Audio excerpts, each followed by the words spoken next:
Olá, tudo bem? Meu nome é Rodrigo da Silva. Vamos fazer alguns comentários bíblicos. E esses comentários bíblicos são referente ao Evangelho segundo escreveu o Espiritismo, no seu capítulo de número 1, que o tópico é Não vim destruir a lei. E ele faz uma abordagem sobre as três revelações, Moisés, Cristo e Espiritismo, a aliança da ciência e da religião e as instruções dos espíritos, a nova era. Eu vou me ater somente às três revelações, Moisés, Cristo e o Espiritismo. E qualquer dúvida, você vai ter um canal, vou disponibilizar o canal para você fazer perguntas e vamos respondendo para vocês, tudo bem? Quando ele cita as revelações sobre Moisés, vai querer mostrar sobre os estatutos, as leis que Deus trouxe a Moisés. Tanto que ele começa, quando eu digo ele, do Allan Kardec, que ele que faz essa interpretação. No primeiro tópico diz assim: na lei mosaica há duas partes distintas: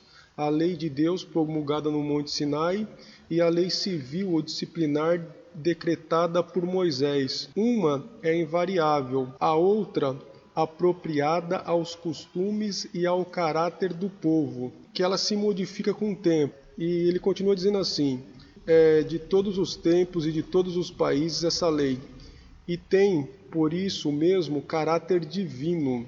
Todas as outras leis que Moisés decretou, obrigado que se via a conter, pelo temor, um povo de seu natural turbulento e indisciplinado, no qual tinha ele de combater arraigados abusos e preconceitos, adquiridos durante a escravidão no Egito. Para imprimir autoridade às suas leis, houves de lhe atribuir origem divina, conforme o fizeram todos os legisladores dos povos primitivos. A autoridade do homem precisava se apoiar na autoridade de Deus, mas só a ideia de um Deus terrível podia impressionar criaturas ignorantes, nas quais ainda pouco desenvolvidos se encontravam o senso moral e o sentido de uma justiça reta. Então, fica claro, ele dizer que você tem duas leis, a lei, os 10 mandamentos, que são as leis morais, que ele vai continuar descrevendo depois em decorrer desse tópico do capítulo de número 1, e ele vai dizer que que Moisés passou para o povo outras leis que Moisés escreveu por ele mesmo, mas que Moisés atribui um caráter divino a essas leis para que o povo venha a crer, como faz os demais legisladores dos povos primitivos. Então ele está dizendo que Moisés está atribuindo uma mensagem sua a Deus.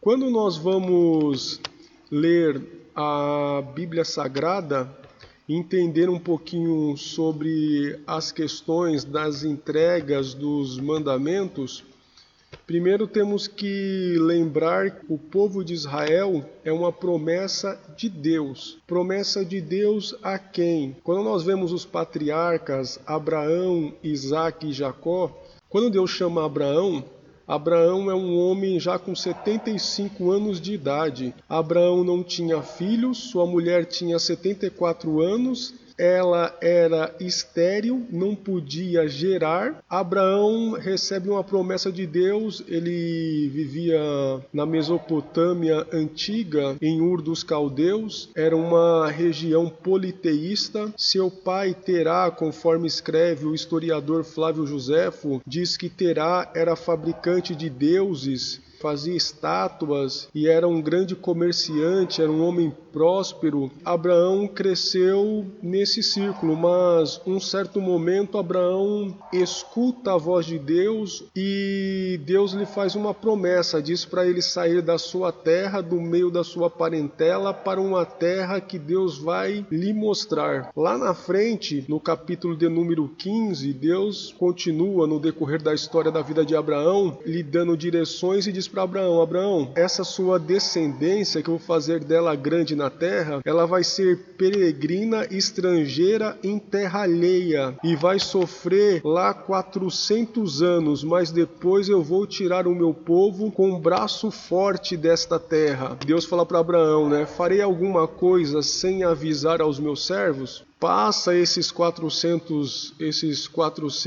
anos, na história você tem, né, Abraão, Isaac e Jacó. Jacó tem 12 filhos, o seu primogênito é Ruben, depois o caçula vai ser Benjamim, anterior a Benjamim você tem José. Na história de José nós sabemos que José foi vendido por seus irmãos, vai ser levado depois por uma direção de Deus ao Egito. No Egito passa por toda a história que não quero prolongar aqui, que ele vai de escravo, ele vai virar governador do Egito. O faraó, porque José é o segundo depois do faraó, não tem ninguém acima de José senão somente o faraó. O faraó permite a família de José vir para a terra de Gósen, e eles vão habitar na terra de Gósen. Desce 75 pessoas e lá eles vão habitar. Esse povo vai crescer grandemente. Depois de o povo crescer e o faraó que conhecia José, a dinastia, morre José, morre os faraós, a Bíblia diz que se levanta um faraó que não conhece a história de José e vê que esse povo que está na terra de Gósen está crescendo grandemente e ele com medo. O povo se torne contra ele, se junte com alguns outros reinos e tome posse do Egito, ele começa a colocar servidão sobre esse povo e faz do povo que habitava sem escravidão agora ser escravos. 3, você vai ver sobre o nascimento e a história de Moisés. Para conter o crescimento do povo, o faraó ordena que as parteiras matem todas as crianças, faz um controle de natalidade, né, para o povo não crescer, mas Moisés é preservado e por um trabalhar de Deus ele vai parar dentro da casa de faraó e ele cresce conhecimento das ciências do Egito. Lá na frente, no Novo Testamento, nós vamos ver que Moisés recusou depois ser chamado filho da filha de Faraó. Então Moisés cresce com toda a ciência e sabedoria do Egito. Depois Moisés, por defender o seu povo, acaba matando um homem, escondendo ele na areia e foge para o deserto, pois agora Faraó, por ele defender o seu povo que vê que está sendo duramente ali sofrendo na escravidão, ele foge para o deserto e no deserto ele vai chegar em Midian e ele fica 40 anos em Midian. Então ele tinha 40 anos quando ele vai defender o povo, um homem hebreu no Egito, foge para Midian e fica mais 40 anos no deserto, Deus moldando Moisés. Depois você lê Êxodo capítulo 1, capítulo 2 e capítulo 3, que no Êxodo capítulo 3 você vai ver a chamada de Moisés, né? Deus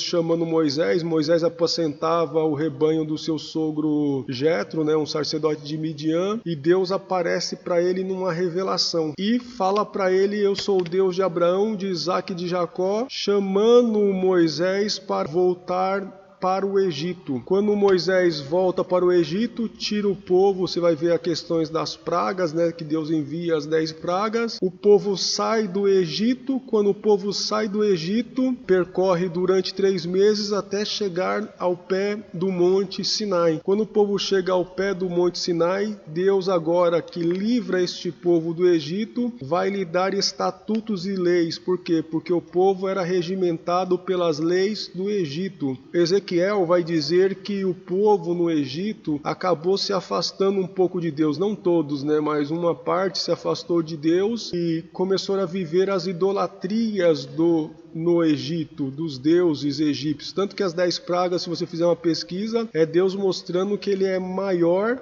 que os deuses do Egito, porque cada praga é referência a um deus do Egito, e Deus mostrando para Faraó: eu sou o Todo-Poderoso. Agora Deus vai entregar a sua lei ao povo. E subiu Moisés ao monte, né? O Senhor o chamou do monte, dizendo: assim falarás à casa de Jacó e anunciarás aos filhos de Israel: vós tendes visto o que fiz aos egípcios, né? Como vos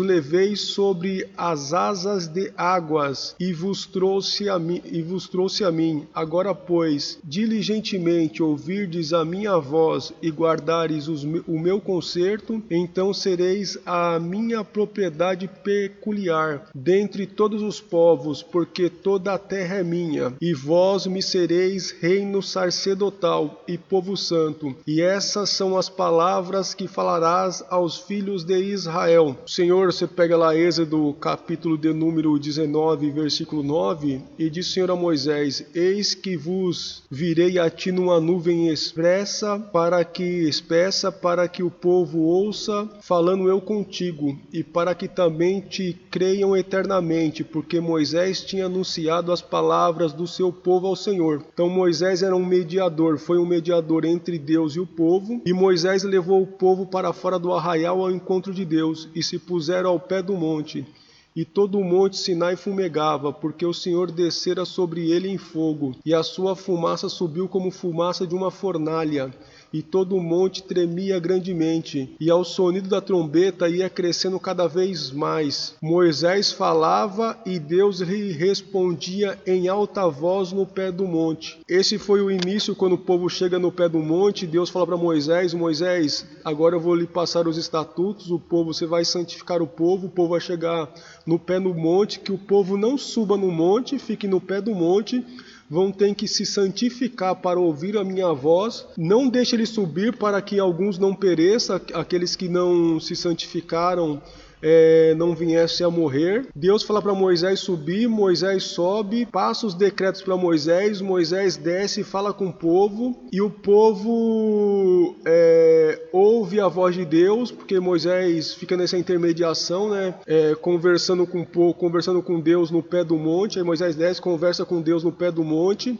Deus fala para ele assim: eu vou falar com você, o povo vai ouvir, o que você me falar eu vou te responder, a gente vai começar um diálogo ali, o povo vai ver e vai crer eternamente. Só que depois nós vamos ver que o povo fica com medo, porque Deus desce com a sua glória, e uma nuvem espessa, o monte fumegava, eles ouviam raios, trovões, o povo fica com medo e fala: Moisés, faz o seguinte, fica você como intermediador, o que você disser, nós vamos acatar. Então Moisés sobe no monte, Deus começa a entregar para ele esses estatutos, e depois ele desce para falar com o povo, e o povo entra num acordo. Então aí é se dada a aliança do Sinai, a aliança mosaica, né? A aliança de Deus, as leis de Deus. Por quê? Porque Deus fala para Moisés, Moisés desce e fala para o povo: você aceita? O povo diz: sim, nós aceitamos. Então depois vai ter a parte sacrificial, que ali é feita uma aliança. Por isso que nós temos na Bíblia o Antigo Testamento e o Novo Testamento. O Antigo Testamento é baseado nesta aliança de Deus para com o povo mediante a Moisés, que é esse mediador, e o Novo Testamento com Jesus Cristo. Só que quando Kardec escreve, ele diz assim: uma lei são os 10 mandamentos, e as outras são decretos que Moisés mesmo diz dele para o povo, atribuindo a Deus. E eu quero dizer para você que jamais Moisés faria isso, porque a lei ela é única. Por que você tem as tábuas da lei, os 10 mandamentos? Os 10 mandamentos são resumo de toda a lei que Deus passou para o povo de Israel. Se você pegar a partir do capítulo que nós estamos vendo aqui, no capítulo de número 19, e prosseguindo, 19, 20, 21, 22, 23, 24 por diante, você vai ver que Deus continua passando os decretos para Moisés da lei.